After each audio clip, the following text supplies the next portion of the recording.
इस audio recording में मैं आपको फर्टिलाइजर के यूज जो सिविल सर्विस में पूछे जाते हैं, पेड़ों में कौन कौन से जो प्लांट्स है में क्या क्या फर्टिलाइजर यूज होते हैं, किस रेशियो में होते हैं, इंडिया की क्या कंडीशन है, इंडिया कितना कंजप्शन कर रही है, स्टेट वाइज कंजप्शन कितना है, एक्सपोर्ट कितना कर रही है, इंपोर्ट कितना कर रही है, बाहर से क्या क्या मंगाती है, यहाँ से क्या क्या फर्टिलाइजर हम बाहर एक्सपोर्ट करते हैं, इंपोर्ट क्या की सारी चीज़ें मैं इस ऑडियो रिकॉर्डिंग में एग्जाम के हिसाब से एक्सप्लेन करने की कोशिश करूँगा। तो सुन लेना ध्यान से।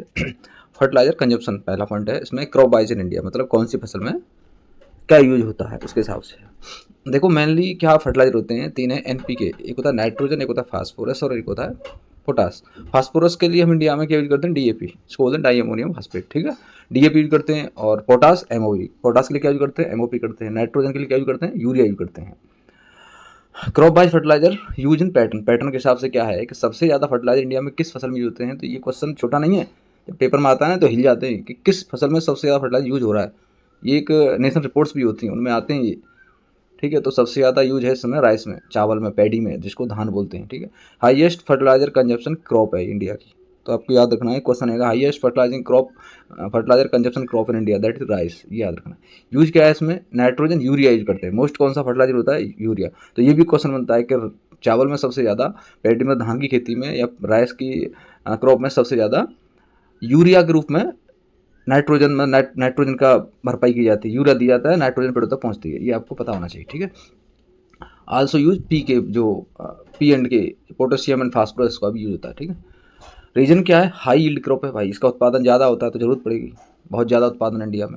नीड मोर न्यूट्रिशन से ज़रूरत पड़ेगी, जब ज़्यादा उत्पादन होगा तो भाई उसको पोषक तत्वों की जरूरत पड़ेगी ना। Irrigated farming increase fertilizer use, जो भी इरीगेटेड फार्मिंग है, जहाँ भी मतलब अच्छी सिंचाई की व्यवस्था है, इरीगेशन सिस्टम अच्छा है, वहाँ पे फर्टिलाइजर यूज ज़्यादा होता है, ठीक है। इसमें अब बात करते हैं वीट की, गेहूँ की। सेकंड हाईएस्ट कंज्यूमर है फर्टिलाइजर का इंडिया में गेहूँ, वीट जो क्रॉप है ना, सेकंड। इसका यूज क्या है, बैलेंस्ड एनपीके चाहिए, इसको ज़्यादा कुछ नहीं चाहिए, लेकिन राइस में ज़्यादा चाहिए ना, राइस में नाइट्रोजन की ज़्यादा जरूरत होती है, क्योंकि पानी भरा रहता है। तो वो याद रखना है आपको, मोस्ट कंजप्शन किस में, सबसे ज़्यादा कंजप्शन किस में, राइस में। दूसरे नंबर पर किस में है, चावल, इसमें गेहूँ में। क्योंकि intensive cultivation in Punjab, Punjab में इंटेंसिव कल्टीवेशन होती है, और हरियाणा में होती है, और यूपी में होती है। बहुत अच्छी एग्रीकल्चर होती है पंजाब, हरियाणा और वेस्टर्न यूपी में, क्योंकि वहाँ पर इरीगेशन सिस्टम बहुत अच्छा है। शुगर केन, शुगर केन गन्ना, very high fertiliser requirement per hectare, सबसे ज़्यादा पर हेक्टेयर अगर फर्टिलाइजर की रिक्वायरमेंट तो किस में है, ये भी क्वेश्चन बनता है शुगर केन में। शुगर केन में क्या यूज करते हैं, इसमें nitrogen plus potash, nitrogen plus potash. Oil seed, mustard और सोयाबीन, मस्टर्ड एंड सोयाबीन, जिसमें ऑयल सीड के बारे में बताया। मॉडरेट फर्टिलाइजर, मॉडरेट मतलब मध्यम एक तरह से, ज़्यादा नहीं, कम ज़्यादा नहीं, नॉर्मल यूज होता है। मोर फास्फोरस में डीएपी यूज करते हैं ज़्यादातर हम। पल्सेस जो दाल होती हैं, पल्सेस में क्या होता है, लोएस्ट फर्टिलाइजर कंजप्शन है, ये भी आपको पता होता है। लोएस्ट बोल दो फर्टिलाइजर कंजप्शन किस फसल में है, पल्सेज में, दाल में। ये भी एक सिविल का क्वेश्चन है, आ जाते हैं क्वेश्चन, कोई स्टेटमेंट मांग ले, नॉर्मल प्री की बात नहीं करो, मेंस में ये चीज़ें एक्सप्लेन कर सकते हो, लिख सकते हो, और आपको पता है तो। रीजन क्या है, इसमें फिक्स नाइट्रोजन नेचुरली, इसमें नेचुरली लेग्यूम में जो गांठ होती हैं पल्सेज में, नीचे जड़ में, उसमें नेचुरली नाइट्रोजन फिक्स होती है, ठीक है। फ्रूट एंड वेजिटेबल, इसलिए देखा होगा दाल बो देते हैं, ज़्यादा कुछ देते नहीं, उसमें हो जाती है दाल, देखा होगा बहुत सारी दालें ऐसी हो जाती हैं थोड़ा बहुत पानी कम देने से। फ्रूट एंड वेजिटेबल्स की बात करते हैं, फल और सब्जी। High fertilizer use, intensive farming जहाँ होती है वहाँ हाई फर्टिलाइजर यूज होता है। Balance fertilizer use plus micronutrient, जो सूक्ष्म, एक होते हैं सूक्ष्म पोषक तत्व इनको बोलते हैं, बहुत कम जिनकी जरूरत पड़ती है, और एक होते हैं मैक्रो, जो बड़े बड़े जो ज़्यादा जिनकी मेजर रूप में जरूरत पड़ती है, जैसे एनपीके हो गया, इस तरह की, ठीक है। Increasing rapidly due to horticulture growth, जब हॉर्टिकल्चर बढ़ रही है, जब लोग फूलों का उत्पादन कर रहे हैं, सब्जियों का मिक्स उत्पादन कर रहे हैं, एक ऐसी कल्चर स्टार्ट कर दी जहाँ बागवानी स्टार्ट हो गई है, तो वहाँ पर ये फर्टिलाइजर का कंजप्शन धीरे धीरे कम हो रहा है। तो फर्टिलाइजर कंजप्शन के लिए आप क्या कर सकते हो, हॉर्टिकल्चर को इंप्रूव कर सकते हो, मतलब ग्रोथ कर सकते हो उसको, और उसको इंटेंसिवली फैला सकते हो धीरे धीरे करके। बागवानी, हॉर्टिकल्चर को हिंदी मतलब बागवानी करना, बाग लगाओ, तो कहीं ना कहीं आप फर्टिलाइजर के कंजप्शन को कम करोगे। इसमें की ट्रेंड्स क्या क्या हैं, India use more nitrogen in the form of urea than P and K. पहला क्वेश्चन ये है कि इंडिया में सबसे ज़्यादा खाद कौन सा यूज होता है, दैट इज नाइट्रोजन। कौन सा, दैट इज नाइट्रोजन, सबसे ज़्यादा खाद मतलब यूज होता है as compare to P and K, phosphorus and potash. इन बोलते इम्बेलेंस प्रॉब्लम क्या होता है, एनपीके का एक रेशियो माना है कि इतना भाई इस फसल के लिए चाहिए, तो 6.2 लेगा, 2.7:1, ऐसा है imbalance. Balance instead of ideal क्या है, 4:1:1, मतलब NPK नाइट्रोजन 4 होनी चाहिए, 4 का 4 गुनी होनी चाहिए, फिर 2 होनी चाहिए, फिर 1 होनी चाहिए। उनका जो रेशियो है ना 4-2-1 का होना चाहिए NPK का, ठीक है। अब बात करते हैं fertilizer import and export report क्या है। इंपोर्ट में क्या है, वेरी इंपॉर्टेंट है, बहुत जरूरी है ये। India is the major importer of fertilizer, एक बड़े इंपोर्टर में आता है, यही लाइन लिखी जाएगी सीधा। भारत क्या एक मेजर इंपोर्टर है फर्टिलाइजर का, तो फंस जाओगे कि यार भारत में तो बहुत खेती होती है, भारत तो बहुत खाद बीज मंगाता है, बाहर से बहुत खाद मंगाता है, ये मंगाता है वो मंगाता है, भारत मेजर इंपोर्टर को कहना है, कैसे हो सकता है? सॉरी, इंपोर्टर तो होना ही यार, मंगाता है, मेजर इंपोर्टर है, ये आपको ध्यान रखना है। बहुत सारे खाद भारत से मतलब बाहर से मंगाता, बाहर वाली कंट्रियों से मंगाता, ठीक है। डाटा क्या है उसका, लेटेस्ट जो डाटा है 2024 में इंपोर्ट किया इंडिया ने 7.7 बिलियन का डॉलर है, ये डॉलर बना, इतने रुपए का इंपोर्ट किया है। इंपोर्ट फिर क्या है 2023, हाँ ये क्वेश्चन बनता है कि 2024 में इंपोर्ट कम का है और 2023 में इंपोर्ट ज़्यादा का है, 10 बिलियन 10.4 बिलियन डॉलर का इंपोर्ट किया इंडिया ने, लेकिन 2024 में इट वाज 7.7 बिलियन डॉलर, ठीक है। हाँ तो ये क्वेश्चन बन गया, 2022 में तो पीक पे था, 15.3 बिलियन था, तो ये क्वेश्चन बन जाएगा कि 2022 से 2024 के बीच में फर्टिलाइजर का इंपोर्ट इंडिया में कम हुआ है, ये आपको बताना चाहिए, क्योंकि ये लिख देते हैं कि बढ़ गया है। तो आपको पता है कि 15 मिलियन 15.3 बिलियन 2022 में था, तो 2024 में वो 7.7 आधा हो गया है, सीधा आधा मान लो इसको, ठीक है। India is among the top 3 fertilizer importer globally, पूरे दुनिया में इंडिया टॉप 3 में आता है खाद मंगवाने में। इतना हम यूज करते हैं, हमें खाद का कंजप्शन कम करना पड़ेगा, क्योंकि हम इतना खाद यूज करते हैं, हम इतना कंजप्शन कर रहे हैं खाद का कि हम मिट्टी ख़राब कर रहे हैं, इन्वायरमेंट ख़राब कर रहे हैं पूरा, और स्वास्थ्य के साथ सीधी खिलवाड़ है। जब आपको पता चलेगा कि इसके ड्रॉबैक्स क्या क्या क्या क्या करते, क्योंकि हम एक रेशियो में यूज नहीं करते हैं। हम एग्रीकल्चर में ज़्यादातर अनपढ़ किसान हैं, उनको पता नहीं है देश में बहुत सारी चीज़ें, क्योंकि एग्रीकल्चर एजुकेशन इंडिया में है ही नहीं। हम ट्रेडिशन में काम करते हैं, हम एक दूसरे को देख के काम करते हैं, इसने 10 किलो दे दिया तो मैं 20 किलो दे दूंगा, क्या ज़रूरत है उस पर काम नहीं करते। हमें देना है बस खाद, मिट्टी का कभी टेस्ट नहीं कराएंगे कि हमारी मिट्टी में इसमें क्या कमी है, पानी की मतलब पानी किस तरह से देना है, पानी जैसे ग्राउंड वाटर कंजप्शन कहाँ सबसे ज़्यादा है, एग्रीकल्चर में तो है ही, क्योंकि हमारे यहाँ ट्रेडिशन चलती आ रही है, कल्चर चली आ रही है, जिसमें बहुत पैसा होता है तो पैसा ऐसे उड़ाता है। तो पानी की कमी नहीं रही है तो पहले चलता है, अब तो भाई ज़मीन का यूज ज़्यादा होने लगा है, प्रोडक्शन बढ़ाना है, तो उसके हिसाब से हमें धीरे धीरे करके अपने नेचर रिसोर्सेज को बचाते हुए, हमारे नेचर रिसोर्सेज में आता है ये ग्राउंड वाटर, इन चीज़ों को बचाते हुए हमें काम करना। ऐसे ही फर्टिलाइजर है, बाहर से मंगाएंगे तो कितना पैसा उसके बदले देंगे हम, बहुत सारी चीज़ें बाहर देंगे, कितना कंजप्शन हम कम कर सकते हैं, ये हमारे कंट्री के लिए बहुत ज़रूरी होगा। तो आप सोच सकते हो कि 7.7 बिलियन डॉलर का हमने आयात किया था, इंपोर्ट किया था फर्टिलाइज़र हमारे किसानों के लिए, और ग्लोबली हम 3 उन देशों में आते हैं टॉप 3 में जो इंपोर्ट करते हैं। अब मेजर इंपोर्ट जो भी फर्टिलाइजर्स हैं हमारे पास, खाद्य हैं, तो क्या है उसमें सबसे पहले आता है DAP, di ammonium phosphate, highest import. तो ये पहला क्वेश्चन नहीं बनता है कि सबसे ज़्यादा हम क्या मंगाते हैं बाहर से, that is DAP, di ammonium phosphate.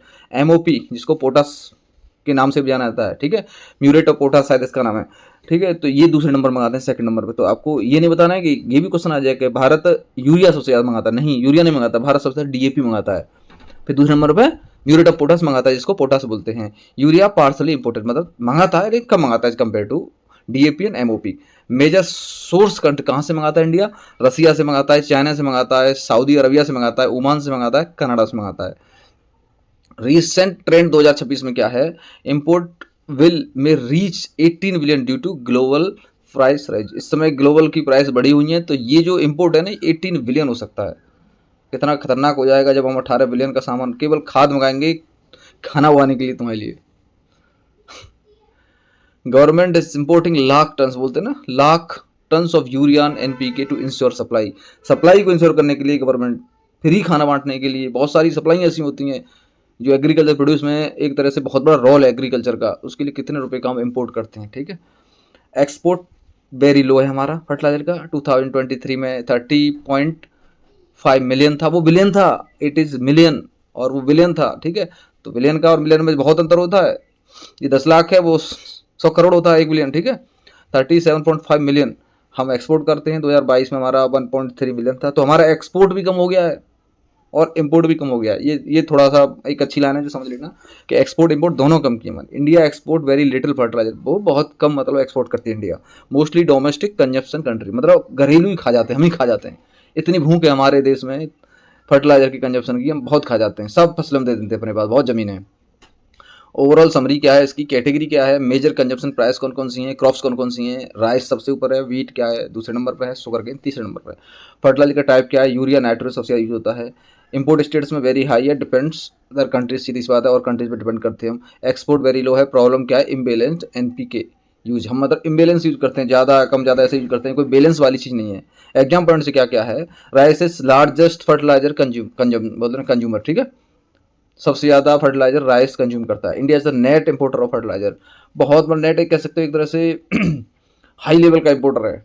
DAP and MOP are mostly important, DAP मंगाते हैं या एमओपी मंगाते हैं, डीएपी में शायद 30% था, एमओपी कुछ 25% था, अभी बताया था मुझे एग्जैक्ट ध्यान नहीं, तो इतने परसेंट हम जो इंपोर्ट करते हैं वो दो ही चीज़ मंगाते हैं। एक्सपोर्ट इज नेग्लिजिबल, एक्सपोर्ट मतलब नॉर्मल है, कुछ नहीं है, नील के बराबर है। अब बात करते हैं types of plants nutrient and ठीक है, इनके बारे में बात करते हैं। जो पेड़ होते हैं ना उनको कौन कौन से पोषक तत्वों की जरूरत पड़ती है, उनके न्यूट्रिएंट क्या क्या हैं। एक होता है माइक्रो न्यूट्रिएंट और एक होता है मैक्रो न्यूट्रिएंट। माइक्रो बात करते हैं टाइप्स ऑफ न्यूट्रिएंट में, सबसे पहला पॉइंट है माइक्रो न्यूट्रिएंट, आवश्यक तत्व बड़ी मात्रा में जिनकी जरूरत पड़ती है, बड़ी मात्रा में ज़्यादा चाहिए। These are needed in large amounts, large amount जरूरत पड़ती है।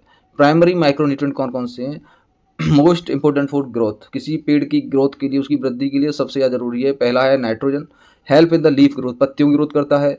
मेक्स प्लांट ग्रीन, पेड़ को हरा रखता है। क्लोरोफिल की जो भी आप कह सकते हो एक जो रिएक्शन होती है, जो भी क्लोरोफिल की उपलब्धता को सुनिश्चित करता है नाइट्रोजन। डिफिशियंसी येलो लीव्स, अगर डिफिशियंसी है येलो लीफ है तो येलो लीफ हम इसको दे देते हैं।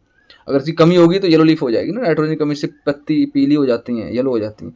फॉस्फोरस क्या है, रूट डेवलपमेंट के लिए आता है, तो आपको ये पढ़ना है, ये सिविल सर्विस में पूछा जाता है, ये नहीं एग्रीकल्चर है, ये क्वेश्चन कहीं पूछे जाते हैं, ये जनरल क्वेश्चन है, ठीक है। तो रूट डेवलपमेंट के लिए फॉस्फोरस का होता है, फ्लोरिंग के लिए जो होता है सीड फॉर्मेशन, बीज बनता है ना पेड़ में, उसमें जो फॉर्मेशन होती है उसमें फॉस्फोरस बहुत जरूरी है, मतलब पेड़ में होना, उससे फॉस्फोरस की कमी नहीं होनी चाहिए, नहीं उसमें बीज बनने में दिक्कत होगी। डिफिशियंसी हो जाएगी तो क्या होगा, वीक रूट बनेंगी, कमजोर जड़ होंगी, पेड़ गिर जाएगा, उसको बीमारी लग जाएगी, गिर जाएगा वो, ठीक है। पर्पल लीफ और पर्पल लीव्स हो जाएंगी, उसकी पत्तियां पर्पल कलर की हो जाएंगी।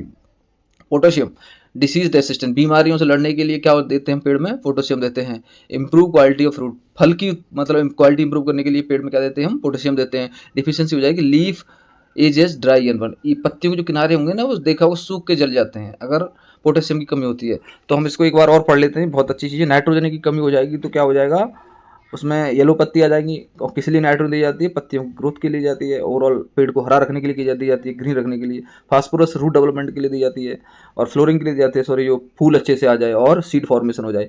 पोटेशियम किसके लिए होती है, पोटेशियम होती है जड़ मजबूत करने के लिए, उनकी जड़ों को इंप्रूव करने के लिए, उनकी फल की क्वालिटी को इंप्रूव करने के लिए, बीमारियों को रोकने के लिए। नहीं, पोटेशियम जड़ के लिए भी होती है और डिसीज बीमारियों को रोकने के लिए भी होती है, सॉरी। और जब डिफिशियंसी हो जाएगी पोटेशियम की तो ये भी क्वेश्चन क्या आएगा, लीफ एज ड्राई, लीफ के जो एज हैं पत्तियों की सूख जाएंगी और जल जाएंगे, ठीक है। अब बात करें सेकंड माइक्रोन्यूट्रिएंट, ये सेकंड है, वो प्राइमरी है, तो एनपीके प्राइमरी में आते हैं। सेकंड दूसरे नंबर पर क्या आता है, नीडेड इन मॉडरेट अमाउंट, मतलब एक मध्यम जरूरत है इनकी, ज़्यादा पैसा नहीं, बहुत लार्ज अमाउंट में जरूरत हो।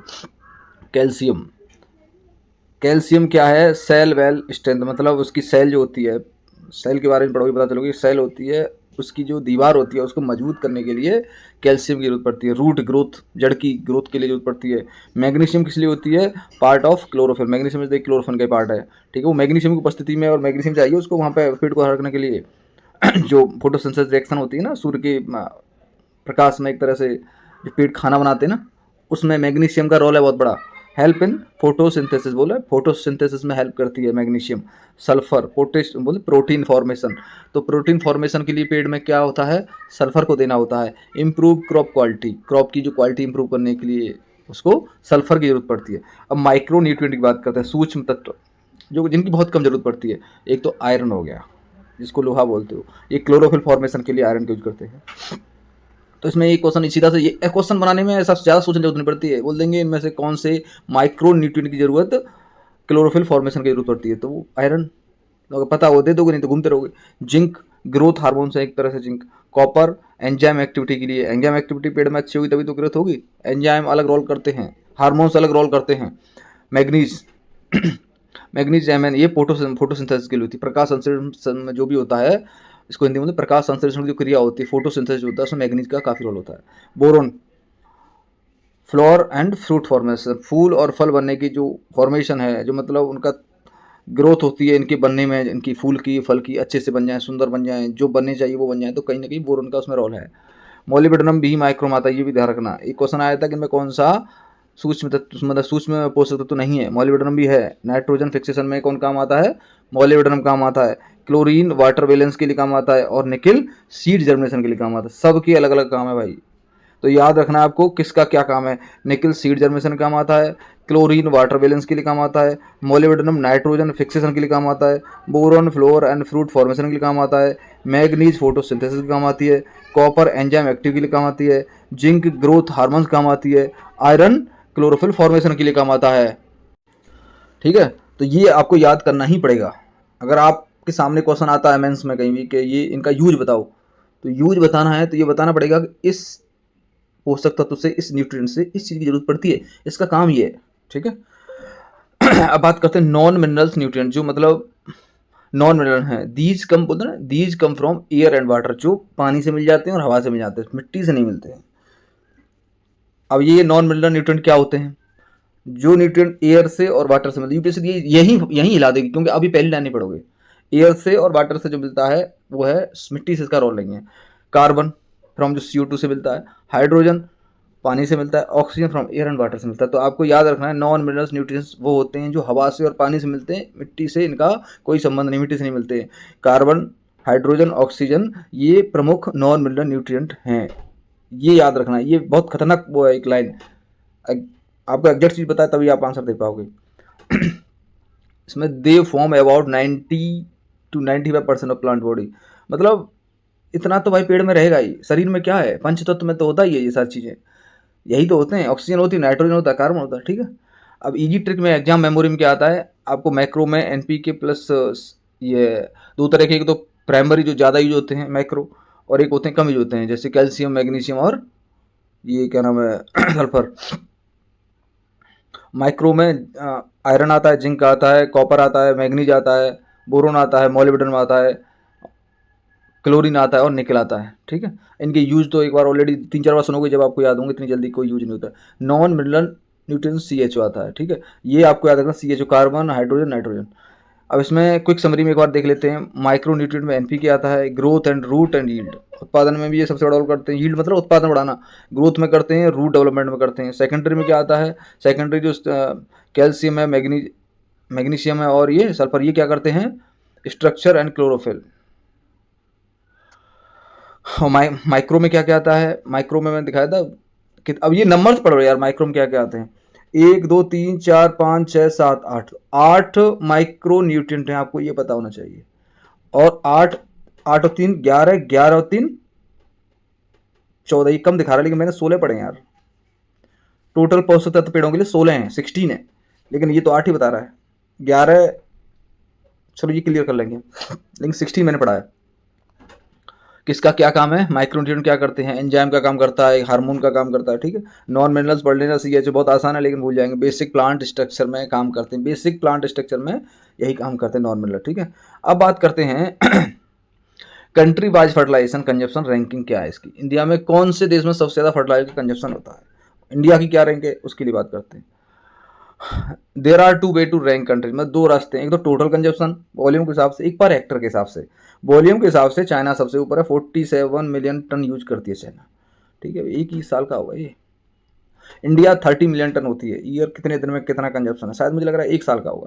47 मिलियन टन कौन करती है, चाइना, और इंडिया करती है 30 और USA करती है 20। अब ये देख लो कि इंडिया 30 करती है और इंडिया USA से बहुत छोटी है। अमेरिका इंडिया से लगभग एरिया में 3 गुना बड़ा है। ठीक है, तो आप देखते हो अमेरिका में भी किस लिए कम यूज होता है, इंडिया कम एग्रीकल्चर लैंड के हिसाब से बहुत ज़्यादा यूज कर देती है। तो इंडिया की रैंक याद रखनी है आपको, दूसरी है, पहली रैंक चाइना की, दूसरी इंडिया की, तीसरी अमेरिका की। ये मत बोल, ये आता है कि चाइना की दूसरी रैंक है, इंडिया इस समय फर्टिलाइजर कंजप्शन में पहली रैंक पर पहुंच गई, ऐसा नहीं है। इंडिया दूसरे नंबर पर है, तीसरे नंबर पर USA है, यूनाइटेड स्टेट्स ऑफ अमेरिका जिसको अमेरिका बोलते हो। ब्राजील चौथे नंबर पर, इंडोनेशिया 5वें नंबर पर, पाकिस्तान मॉडरेट है 6ठे नंबर पर। ठीक है, चाइना, इंडिया, USA, ब्राज़ील और इंडोनेशिया, ये कंजप्शन के हिसाब से इनकी रैंकिंग है। चाइना बोलते हैं China is number 1 and India is number 2 globally. अब बात करते हैं fertiliser use intensively KG per hectare, मतलब एक हेक्टेयर में कितने केजी फर्टिलाइज करते हो। सबसे ज़्यादा कहाँ यूज होता है, मलेशिया में। ये बहुत जरूरी है, केजी पर हेक्टेयर में किस कंट्री में सबसे ज़्यादा फर्टिलाइजर यूज होता है, दैट इज मलेशिया। मलेशिया में सबसे ज़्यादा फर्टिलाइजर हेक्टेयर के हिसाब से यूज होता है। दूसरे नंबर पर होता है कुवैत में। न्यूजीलैंड में तीसरे नंबर पर होता है। कोस्टारिका में चौथे पे। तो आपको 3 रैंक याद रखनी है पहली, मलेशिया, कुवैत और न्यूजीलैंड। कुवैत दूसरा, ये तो मुझे पता है कि कुवैत हाई बोलते हैं, एक अच्छे लेवल का फर्टिलाइजर करती है पर हेक्टेयर के हिसाब से। मलेशिया फर्स्ट नंबर है, ये भी ध्यान रखना। स्टेट वाइज इंडिया में क्या कंजप्शन है इनका, मैंने काफ़ी जो इससे क्वेश्चन पूछ जाते हैं सब इसमें एक्सप्लेन करने की कोशिश की है। 1-2 बार सुन लोगे तो याद हो जाएगा। स्टेट वाइज में क्या है, सबसे ज़्यादा यूपी करता है, क्योंकि यूपी में सबसे ज़्यादा खेती होती है, लार्ज एग्रीकल्चर एरिया यूपी में। इंटेंसिव फार्मिंग होती है पंजाब में, पंजाब भी दूसरे नंबर पर। देखना पंजाब छोटा सा है, 50,000 वर्ग किलोमीटर के आसपास एरिया पंजाब का, लेकिन पंजाब फर्टिलाइजर के कंजप्शन में दूसरे नंबर पर है। और तीसरे नंबर पर हरियाणा आता है। हरियाणा और पंजाब लगभग बराबर है, पंजाब थोड़ा सा बड़ा है हरियाणा से 4-5 हज़ार किलोमीटर, लेकिन पंजाब की इंटेंसिव फार्मिंग है, वहाँ पे बहुत अच्छी इरीगेशन फैसिलिटी है, तो वहाँ पे फर्टिलाइजर का यूज बहुत ज़्यादा है, बहुत कंजप्शन है। हरियाणा तीसरे नंबर पर। महाराष्ट्र कितना बड़ा है, इन सबसे बड़ा महाराष्ट्र है। महाराष्ट्र चौथे नंबर पर होता है, क्योंकि वहाँ पर गन्ना की खेती ज़्यादा होती है। शुगर केन कल्टिवेशन में सबसे ज़्यादा फर्टिलाइजर का यूज महाराष्ट्र में होता है। ठीक है। आंध्र प्रदेश इरीगेटेड फार्मिंग है, वहाँ पर बहुत सिंचाई की, वहाँ भी अच्छी सिंचाई के लिए होता है। ठीक है, आंध्र प्रदेश में। तो याद रखना है, उत्तर प्रदेश, पंजाब, हरियाणा, महाराष्ट्र, आंध्र प्रदेश, तमिलनाडु। तो फंसते कहाँ हैं लोग, उत्तर प्रदेश तो सबको पता है कि यूपी के भाई लार्ज एग्रीकल्चर कंजप्शन होगा, सॉरी इसका फर्टिलाइजर कंजप्शन होगा। सेकंड में महाराष्ट्र डाल देंगे वो। लोगों को ये पता नहीं कि छोटा सा स्टेट है पंजाब, लेकिन पंजाब इस सेकंड नंबर, दूसरे नंबर पर है। ठीक है, तो उनकी रैंक याद कर लेना।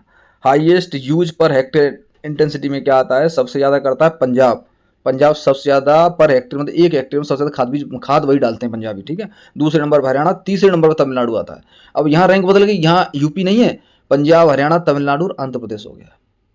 तो ये भी ध्यान रखना है कि जो पर हेक्टेयर के हिसाब से जो कंजप्शन है इंटेंसिटी में, मतलब इंटेंसिटी की मतलब होता है किसी की तीव्रता, मतलब इस तरह से करते रहेंगे वो चलता ही रहेगा। उसकी बोलते हैं ना कि एक कंटिन्यूटी, कहीं ना फास्ट कंटिन्यूटी बोलते उसको। Punjab first rank, Haryana second rank, Tamil Nadu third rank और Andhra Pradesh fourth rank per hectare के हिसाब से। रीजन क्या है, इरीगेशन अच्छा है वहाँ पे, हाइब्रिड सीड्स यूज करते हैं और इंटेंसिव क्रॉपिंग है। तो ये भी 3 रीजन बताना है आपको कि वहाँ पे इरीगेशन अच्छा है और हाइब्रिड सीड यूज करते हैं और इंटेंसिव क्रॉपिंग यूज की जाती है। की पॉइंट से आपको पता होना चाहिए, चाइना पहले रैंक पे है कंजप्शन में, इंडिया दूसरे नंबर पे है। लार्जेस्ट इंपोर्टर है इंडिया, टॉप 3 में आता है। मेजर कंज्यूमर है, ये कंज्यूमर है, बिल्कुल सही बात है। Haryana sorry Punjab Haryana highest per hectare के हिसाब से सबसे ऊपर है। पंजाब हरियाणा, तीसरे पे तमिलनाडु, चौथे पे Andhra Pradesh. UP total consumption में सबसे ऊपर आता है। हाई यूज क्या है, ग्रीन रेवोल्यूशन में एरिया, जहाँ भी ग्रीन रेवोल्यूशन के लिए, जैसे हरियाणा, पंजाब, वेस्टर्न यूपी, ये ग्रीन बहुत हरित क्रांति के क्षेत्र है। और हरित क्रांति के क्षेत्र जहाँ पे अच्छी से सिंचाई की व्यवस्था है, नहर है और बहुत सारी अब ट्यूबवेल है, नहर सब, और नदियाँ भी कनेक्ट हैं बहुत सारी। ठीक है, नदियों का कनेक्शन बहुत अच्छा है, नहरों के द्वारा खेतों तक नालियाँ जा रही हैं पक्की, बहुत अच्छी व्यवस्था है। तो उसके हिसाब से आपको ये याद रखना। ठीक है, अब ये काफ़ी हो गया।